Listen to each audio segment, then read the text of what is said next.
اسلامی ممالک کے سربراہی اجلاس کی بات کریں گے۔ قطر میں اسرائیلی جارحیت کے خلاف عرب اسلامی ممالک کا سربراہی اجلاس آج ہوگا۔ دوحہ میں ہونے والے ہنگامی اجلاس میں وزیر اعظم شہباز شریف سمیت عالم اسلام کے دیگر سربراہان مملکت بھی شریک ہوں گے۔ اس موقع پر اسرائیل کے خلاف مشترکہ قرارداد پیش کی جائے گی، جس کا مسودہ سامنے آ گیا ہے۔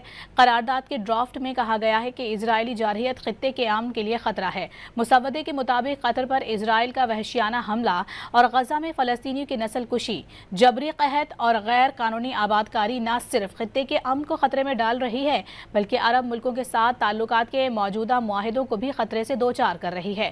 آج دوحہ میں شیڈول اجلاس میں اسرائیل کے خلاف ٹھوس فیصلے بھی متوقع ہیں۔ اسلامی ممالک کے سربراہی اجلاس کی بات کریں گے۔ قطر میں اسرائیلی جارحیت کے خلاف عرب اسلامی ممالک کا سربراہی اجلاس آج ہوگا۔ دوحہ میں ہونے والے ہنگامی اجلاس میں وزیر اعظم شہباز شریف سمیت عالم اسلام کے دیگر سربراہان مملکت بھی شریک ہوں گے۔ اس موقع پر اسرائیل کے خلاف مشترکہ قرارداد پیش کی جائے گی، جس کا مسودہ سامنے آ گیا ہے۔